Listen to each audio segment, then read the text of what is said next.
برادران عزیز، دوستان گرامی قدر، شکر الله خوب و مهربان را به خاطر همه نعمتهای ارزشمندش که برای من و شما نصیب گردانده است. این لحظه می خواهم یک صحبت درباره قربانی داشته باشم که الحمدلله ما و شما در عرفه عید قربان، یعنی در روزهایی که عشره ذوالحجه می گویند، 10 روز ذوالحجه که روزهای در نزد خداوند محبوب هستند، در نزد خداوند دوستدار هستند، عملهای صالح در این روز کردن برای انسان بسیار فضیلت و ثواب زیاد دارد که خداوند عملهای صالح را در این 10 روز دوست می دارد که فردا 1 ذوالحجه داخل می شود، یعنی روز 10 ذوالحجه روز عید قربان است. این 10 روز در خداوند عملهای صالحه از من و شما بنده هاش دوست می دارد. و همین خاطر این لحظه خواستم یک چیز در باب یعنی قربانی صحبت داشته باشم، چون که سالهای گذشته اکثری برادرهای مؤمن و مسلمان من که صاحب نصاب هستند در گردن اونها قربانی واجب بود، اونها قربانی نکردند و گوشت خریدند. به این خاطر امروز خواستم که یک اشاره یعنی یک بیانات درباره قربانی داشته باشم.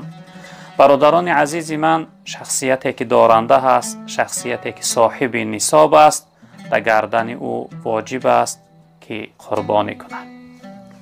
قربانی از 4 حیوان می شود: از اشتر، از گاو، از گوسفند و از بز. غیر اینها قربانی کردن، یعنی از اسب و از آهو و دیگر یعنی حیوان ها قربانی کردن درست نیست.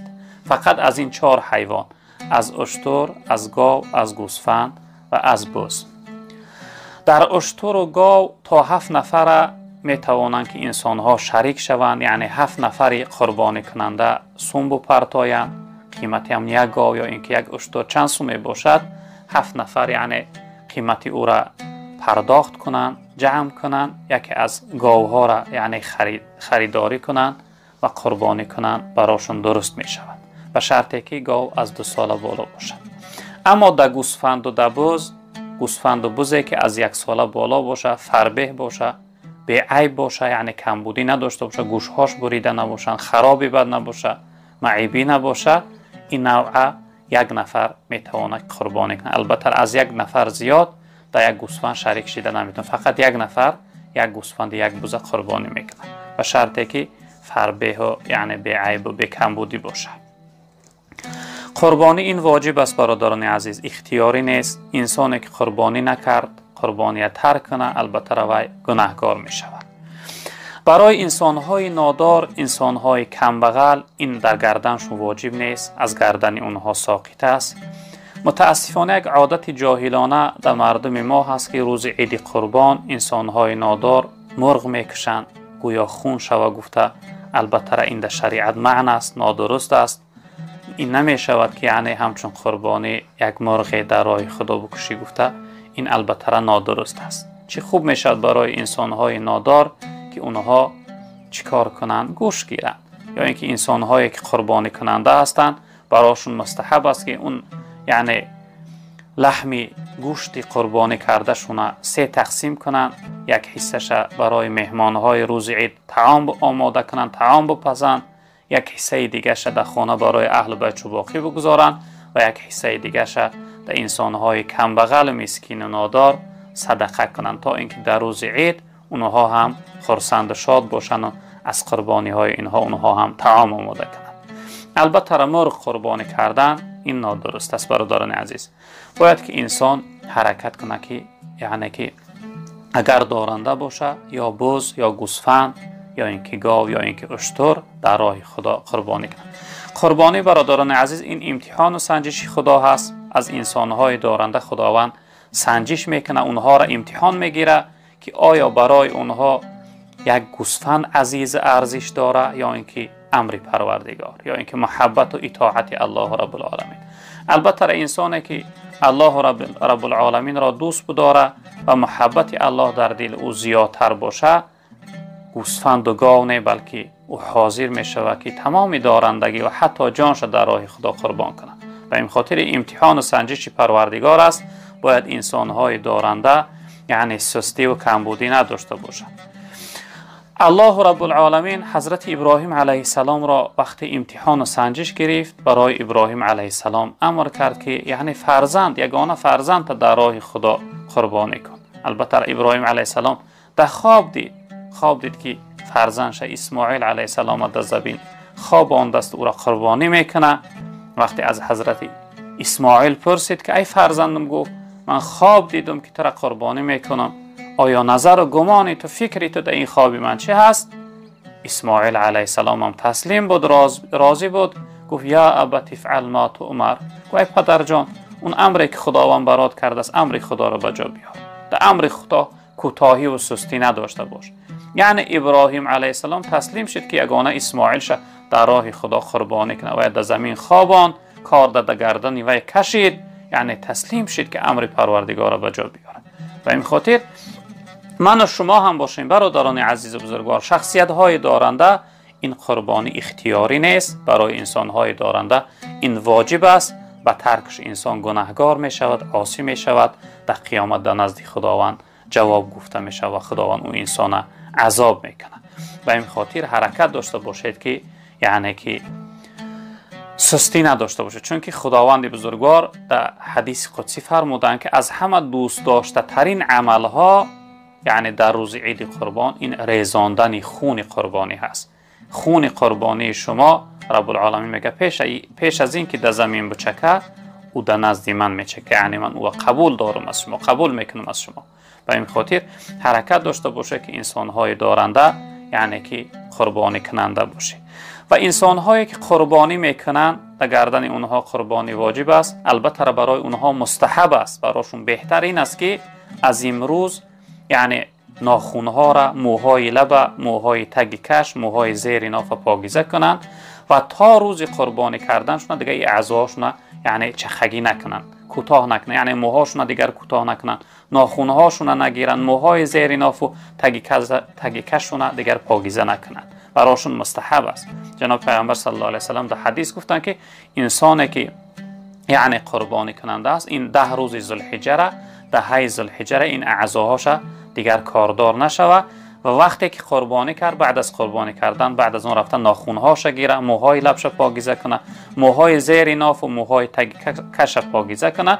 به سبب پاکیزه کردن این اعضاهاش خداوند این شخصیت از گناه پاکیزه میکنه. البته این مستحب است، کسی اگر کرد گناهگار نمیشه، اما کسی نکرد و این رعایت کرد البته ثواب زیاد میگیره.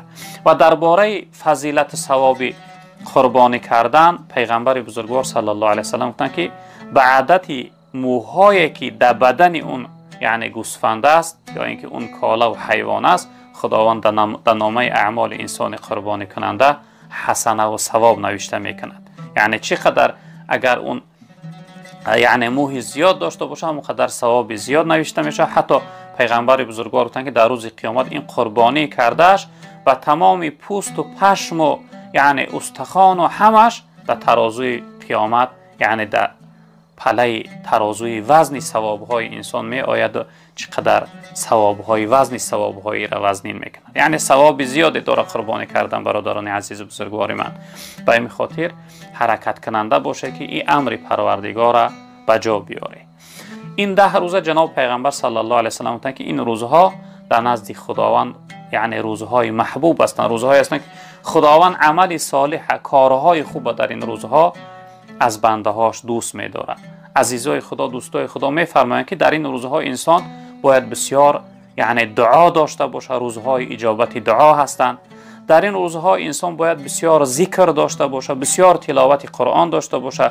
در این روزها انسان باید توبه و استغفار داشته باشه و در این روزها باید انسان خیر سخاوت زیاد داشته باشه، چون که عمل صالح در این روزها خداوند از بندش دوست می داشته است. به این خاطر من و شما برادران عزیز بزرگوار حرکت کننده باشیم که از لحظه های نورانی این روزها استفاده ببریم و در این روزها ما دعا داشته باشیم که خداوند بزرگوار و فضیلت شرافت و بزرگی این روزها پروردگار بزرگوار زودتر این وبایی که در روی عالم پهن شده است و سبب معن شدن جماعت ها شده است، سبب محکم شدن درهای مسجد شده است و سبب معن شدن حج رفتن شده است و سبب یعنی جمعیت ها و سبب همدیگر بینی ها و سبب یعنی حتی رفتن به سوی وطن برای غریب ها چقدر رنج و مشقت شده است. خداوند بزرگوار زودتر این وبا را از روی عالم نیست و نابود و دور بگردانه و پروردگار بزرگوار به سبب شرافت فضیلت این روزها مشکلی های ما را آسان بگردانه. پروردگار بزرگوار اسلام عزیز ما در روی عالم غالب بگردانه. پروردگار بزرگوار دشمن های اسلام خار و زبون و نیست و نابود بگردان. حکم و قانون قرآن را در روی عالم حاکم بگردان. پروردگار تمام برادرهای مسافر و مهاجر ما را در روی عالم در حفظ امان و نگه بدار. مشکلی هاشون آسان بگردان. در کسب کارشو برکت ها عطا بفرما.